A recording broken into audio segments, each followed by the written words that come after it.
So we're now talking about this new Doctor Who custom-made Arc of Infinity Omega figure, the Fifth Doctor, Peter Davison, under the helmet. So if you watch my recent previous video on the Doctor Who Wirrin figure that I produced, that got me a lot of attention and was very popular, that mentions the influence of Chris Mockridge. If you want to go and look at Chris Mockridge's work in polymer clay, and the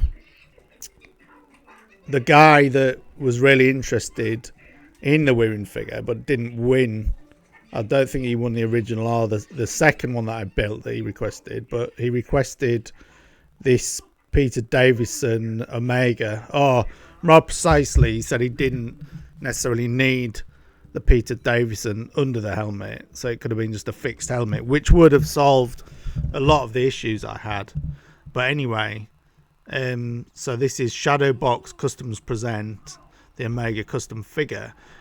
Caution on any builds, as other custom makers state, this is not a toy for kids but an adult collectible.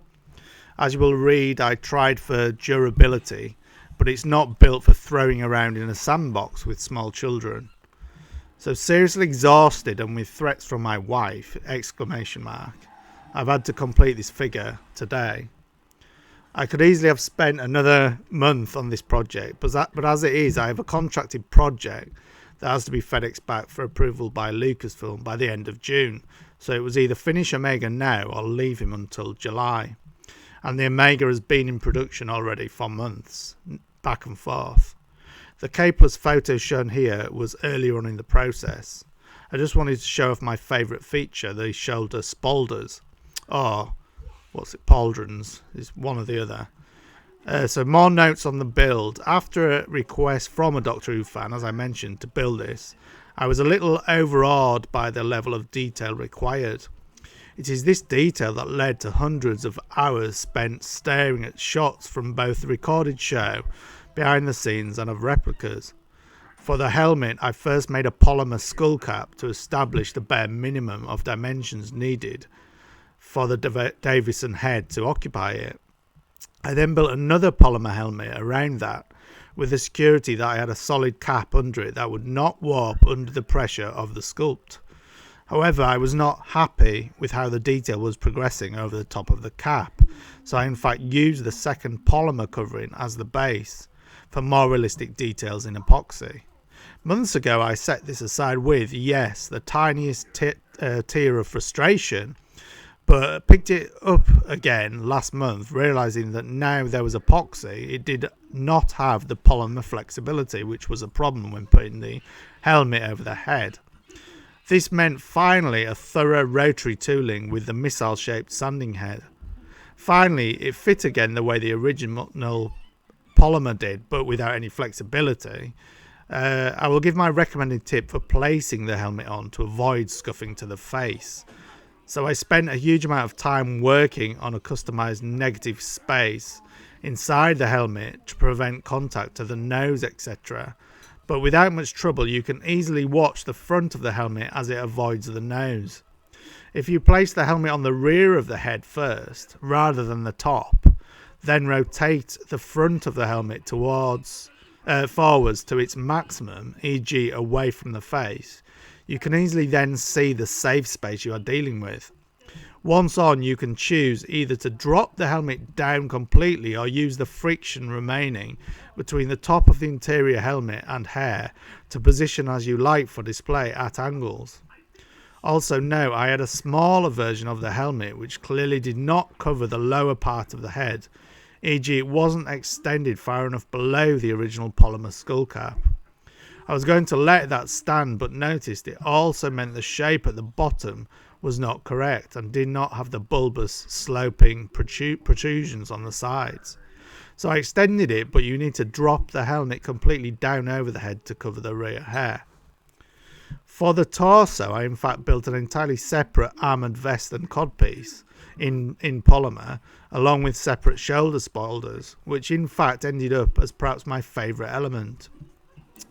This influenced my choice for the cape, as I did not want a permanent visual blocking of those. Gold and bronze paint was used on the appropriate elements of the torso vest and on the knee armour, gauntlets and helmet details.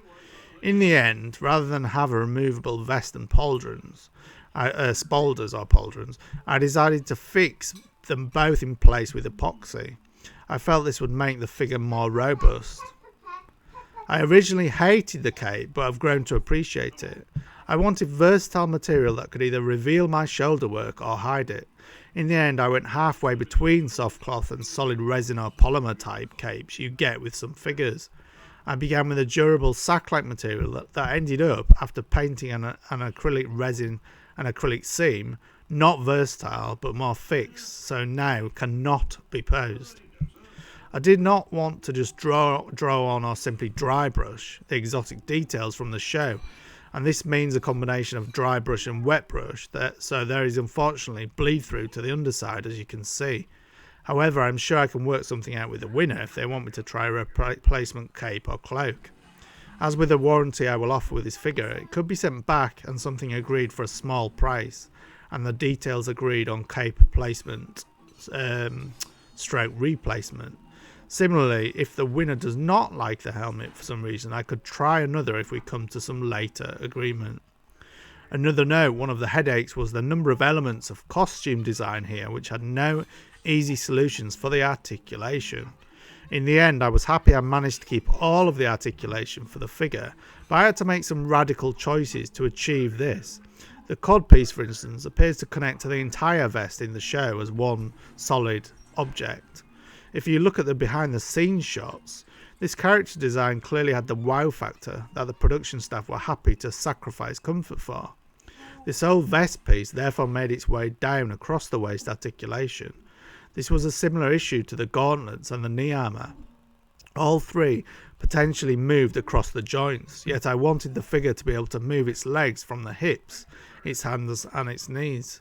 So my solution was to blacken the original base figure crotch and have this codpiece hover over it so it could move with the torso.